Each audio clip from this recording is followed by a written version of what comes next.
You're back with Brew with a Blue. It's the final one of the week. I hope you enjoyed these little segments here on our YouTube channel this week. You haven't seen the others, go back and watch them. They're really good. But before you do that, stay to watch this one because I've got Si Magner here to have a chat with Si, who's got a fantastic Star Wars mug there. He's got a great Everton shirt on. So look at it. Good stuff. So R2D2, isn't it? Yeah, wonderful. Yeah. R2D2, yeah, or R2T2, as I like to call them. Have you been watching them all on Disney Plus? Have you been binging? I only set up Disney Plus the other day, so I haven't had a chance to sit down with the Star Wars stuff. But my little lad's been getting into the Avengers, and he's like Avengers obsessed now.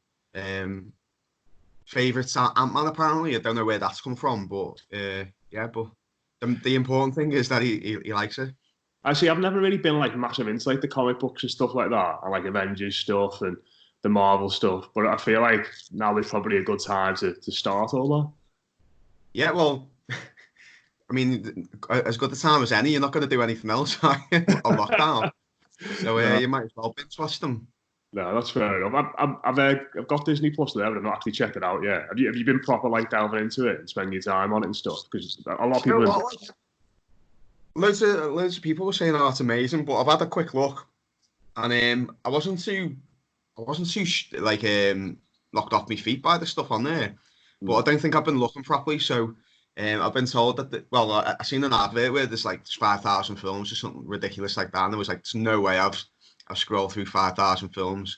Yeah. So I need to have a proper look but it's good because they've got all the 20th Century Fox stuff on there, haven't they, as well? So the stuff that you wouldn't expect to be on there, that's there. So it should be good. Yeah, I'm going to check it out over the weekend, get stuck into it. Going to give that virtual Grand National a go as well. I think there's going to be a bit of a few sweepstakes in our family group chat and all that sort of thing. Yeah, I suppose it's good, isn't it? It's to keep everyone's spirits up over the weekend in that regard. But obviously we've not spoken for a while. How are you doing? How are you finding the lockdown and everything like that? Are you coping all right? Yeah, still doing. I'm obviously working from home. Working for the NHS, so working from home quite a bit. I think I've been going into the office once a week when I've needed to. But it's good. It's keeping on top of things, keeping busy.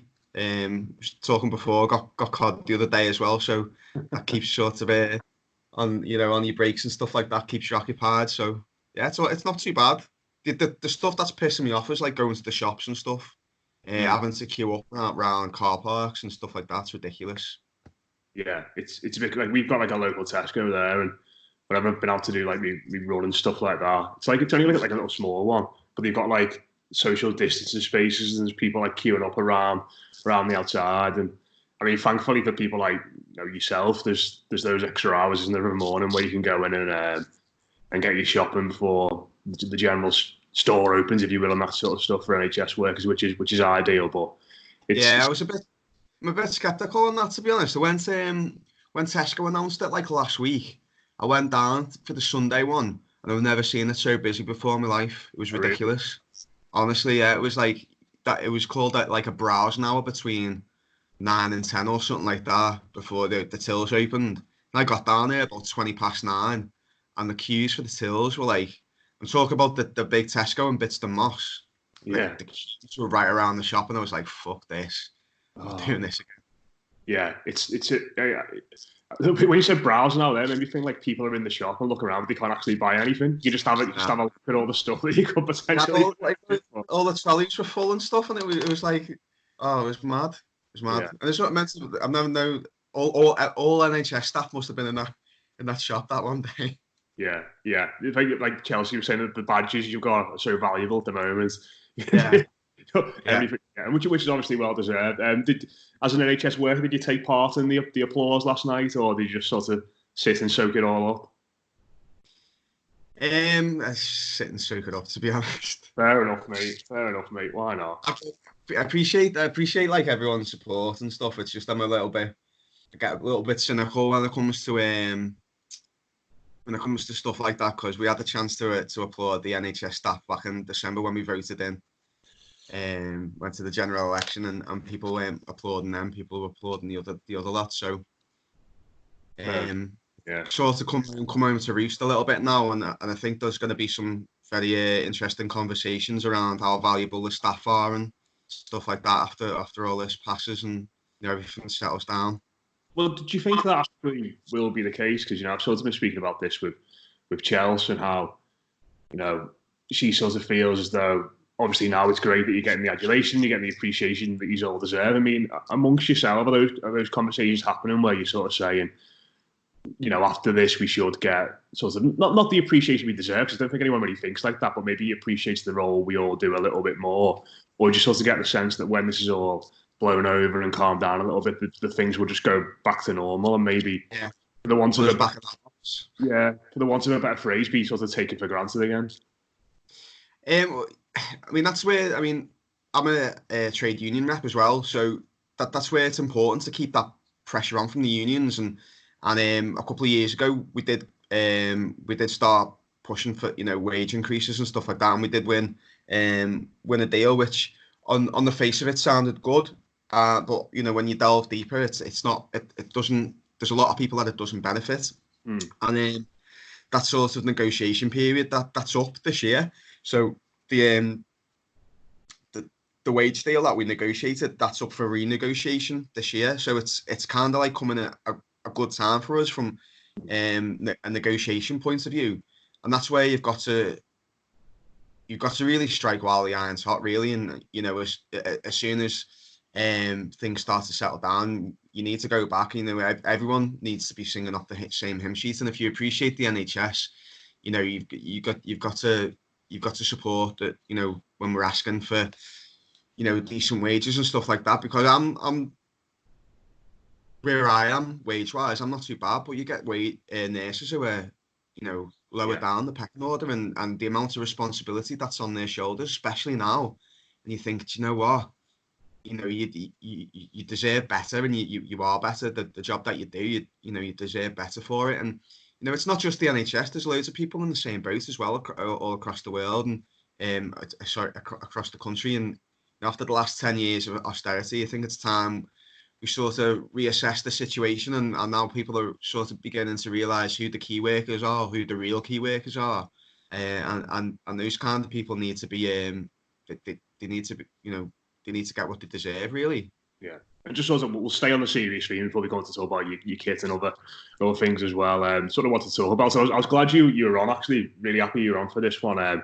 When this news came up yesterday, in regards, I know you're passionate about this sort of stuff, and it's great that obviously the Health Secretary Matt Hancock yesterday said that he sort of spoke directly down the camera lens to Premier League footballers, encouraged them to take a pay cut in these times and help out staff at other at their clubs to sort of get by. And I think it's a sentiment that I imagine a lot of people up and down the country would have been beating the chest at, sort of saying, yeah, of course they should be. Yeah, the money these people are on, and I'm sure that the footballers will ultimately, due to probably a combination of their own goodwill and a combination of public pressure now, will end up doing or sign up for a scheme that knocks the wages down. But I've seen some people today, in fairness, saying that, well, why should a lot of footballers have their wages knocked when you've got billionaire owners of football clubs? You've got bankers in the city who are earning just as much money as them. I mean, what were your thoughts on that yesterday when you heard that from the Health Secretary? Pretty much like what you said. I think he's got an absolute cheek. It's dead easy to focus on. Obviously, footballers and top level elite footballers, they're probably the easiest people to look at because the wages are obscene, and I'll be the first to sort of admit that. I think some of the wages that we're seeing, some of the people on it are crazy amounts, but it's easy to focus on that one group when you've got all kinds of with over the last couple of weeks you've been seeing the likes of Virgin Airlines saying that they're going to need government bailout. When people like Richard Branson are shareholders. I know he's not a massive shareholder anymore, but these are the kind of people that are running the company who have their own private Caribbean islands. Philip Green came out yesterday, and I think his Arcadia group's going to need a bailout or something like that. And this is the guy that absolutely destroyed BHS's pension fund, and I still think that's ongoing. These are the kind of individuals that you're dealing with, and they're the ones that should be, that we should be focusing on and saying, hang on a second, all these people that have got,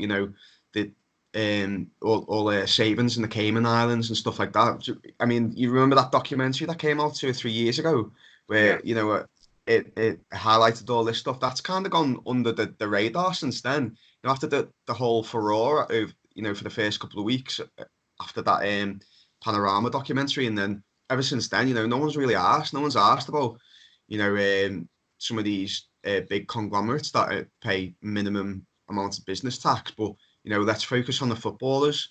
And like I say, the wages are obscene, and it is easy to look at those individuals in our community and point at them and say, you should be taking a wage cut. I remember a couple of years ago, or more than a couple of years ago now. It was I think it was when Leeds United were going under, and Mark Viduka was coming under from some particular pressure because he was one of the big earners at Leeds United, and people were saying he should be taking a wage cut to save the club and stuff like that. And one part of me agreed with that absolutely. When you've got a football club that's going into liquidation, and they were looking at the worst Leeds, but then on the other hand, Mark Viduka came out and said, well, hang on a second, I entered into a contract, an agreement between myself and my employer, all legal, all above board, and I've sort of created a life, and I live within my means, within that, within my wage. So my outgoings, obviously they're bigger than like mine or yours, Matt, but like his outgoings, he was living within them. So you're asking him to take like a 20% cut. Say you earned 80 grand a week or something like that, and you're asking them to take a 20% cut. I couldn't take a 20% cut out of my wages. I know my wages is different from his, like I say, but it's when you think about it, and there's the principal side of things. Football clubs, the kind of money that the football clubs are making, especially Premier League ones, they shouldn't be in a position where 2 or 3 weeks down the line they're having to knock off the staff and furlough the staff. They shouldn't be in that position full stop. They should be in a healthy position where they can still afford to pay the footballers the wages that they agreed to, and pay the staff the wages that they agreed to. Let's not forget some of these staff that we're talking about. It's only 2 or 3 years ago that some of, not all of the Premier League football clubs agreed to pay staff the living wage. So most of the staff are on low wages anyway. So when you think about it, and you think of the kind of owners that are involved, I think Newcastle, Mike Ashley, comes to mind straight away. And he's one of the people that I'd stick in the Richard Branson, Philip Green category. He's a disgrace. Yeah. So it's difficult. It's difficult. Footballers are easy to focus on. They're always held up like pariahs, aren't they? In circumstances like this, like whenever it's to do with the military and stuff like that, and you always get people sort of saying, well, pay soldiers, footballers' wages and all that sort of thing. I think it's just because they are probably the most high-profile, young multi-millionaires. But certainly in this country, if not the world, aren't they? You look at people, there are the lads between the age of 18 and 30 typically who are multi-millionaires, and people see them on the pitch and see them, indulging in histrionics sometimes, see them not pulling the weight sometimes, see them sulking sometimes. And I think because of that, they are just sort of put there as pariahs when it comes to situations like this.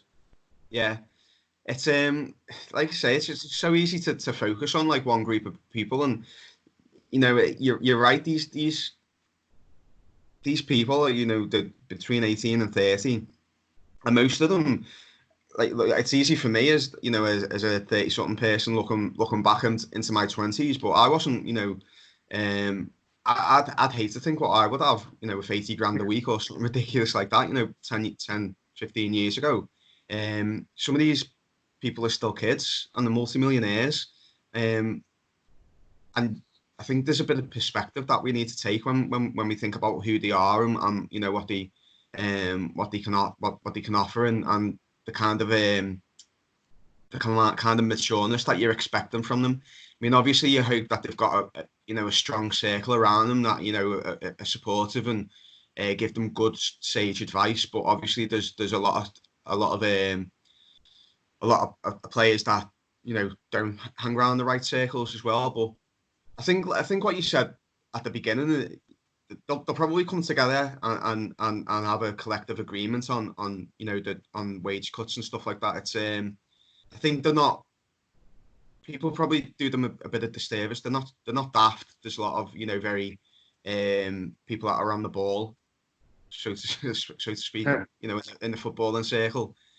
So I think there'll be a lot of people that will be driving that particular agenda and putting across the right reasons for this, and you'd imagine that the majority will go for it. But like I say, they're an easy group to point the finger at. We should be looking at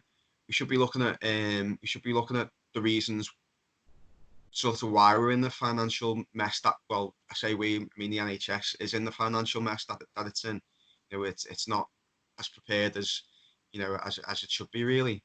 Yeah, and I think obviously the profess community and togetherness at this time, and maybe instead of pointing the finger at one select group of people, is probably not the way to go about this, and in general as a community. But I think you're right. It's people might be looking at individual players who are earning loads of money and that sort of stuff, saying, well, what are you doing? But I think it feels like one of them situations where footballers, certainly, maybe not as a group entirely, but certainly footballers at a certain club have all got to sort of make the same step on this. Because say Richarlison came out tomorrow and said, I'm giving 50% of my salary to the NHS or a certain charity or something that's going to help this situation, that people will be immediately pointing the fingers at other people. The club will go, well, if he's doing that, well, why aren't you doing that? So yeah.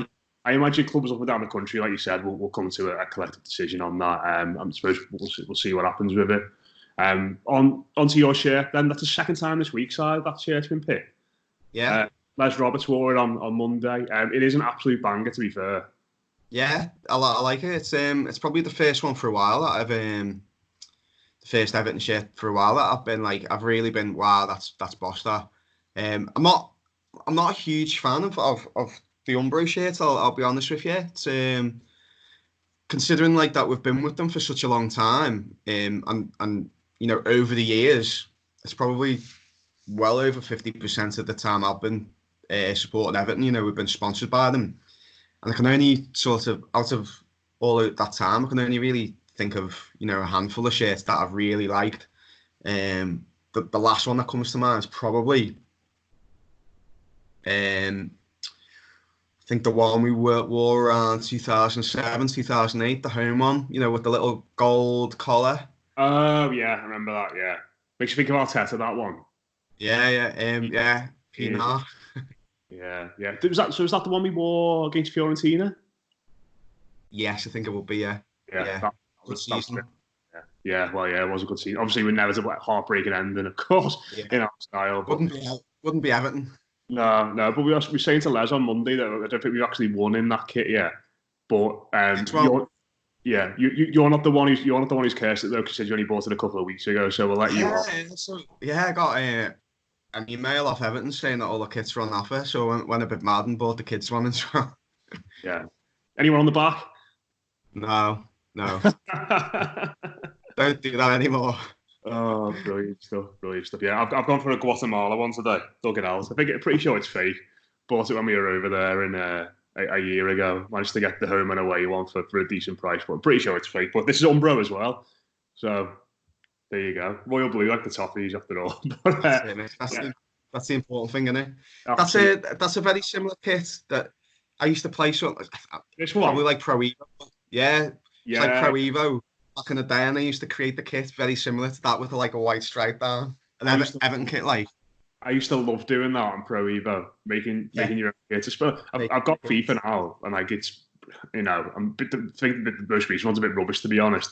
I've always thought about going to Pro Evo, and that is one of the reasons why. Like even now, as a 30-year-old man, you can guarantee I would sit there and design a new kit for Everton every season. Yeah. You put like 2 hours into the kit design, and then you sit back and you're like, no, I don't like that bit. Go back in and start from scratch again. Yeah. Perfectionist. Oh, absolutely. Imagine the uproar though if they did actually bring a home kit out like this with like a white sash on. People would be in the street with pitchforks. Oh yeah, I reckon people would be fuming. It's a bit Birmingham, I think. Do you not think? Birmingham, yeah. A little bit, yeah. A little bit. All right, mate. Well, been a pleasure. Really enjoyed chatting to you. Some serious issues, some not so serious issues. Thanks very much for taking the time out. Thanks for everybody who's watched these this week as well. Like I said at the start, if you haven't checked them out already, we've had Les, Kate, Mike, and Adam Sutton on as well this week. We've got more guests lined up from Monday for these shows as well. On the Blue Room Extra, we have 3 shows out yesterday. We had Kickabout, Stats Pack. And what else do we have? My mind's just suddenly gone blank. We had 11s as well. First, Series 2 of 11s that was out yesterday. Got Mailbag later with Les Roberts, Dave Downey, and a couple of debutants as well from our Patreon service. And also tonight at 7 o'clock, we are teaming up with Hot Mike, where myself and Dave Downey are going to be talking you through the 200th Merseyside derby. It's the Lee Carsley game. Fond memories of that one, Si? Oh, yeah. Boss, yeah. Remember, I used to work in Woolies. I remember going in after the derby to go see all my red mates. Yeah, I've seen loads of people saying that even though we're going to be watching that game back and stuff, and we know the results, still going to probably tune in and think we're going to get beat. Such is the nature of derbies these days. But, yeah, all the details of that are on our Twitter account. So effectively, what it is, you sign up to the app, you get it on your phone. Me and Dave will be doing a bit of a chat about the game as it goes on. We'll all sort of sync our YouTube channels up and we can interact and chat about it and reminisce about a good game. So it should be interesting anyway. Do get over to our Twitter feed if you want to find more details out about that. But thanks again to Si, and we'll speak to you again here on Monday on the Blue Room.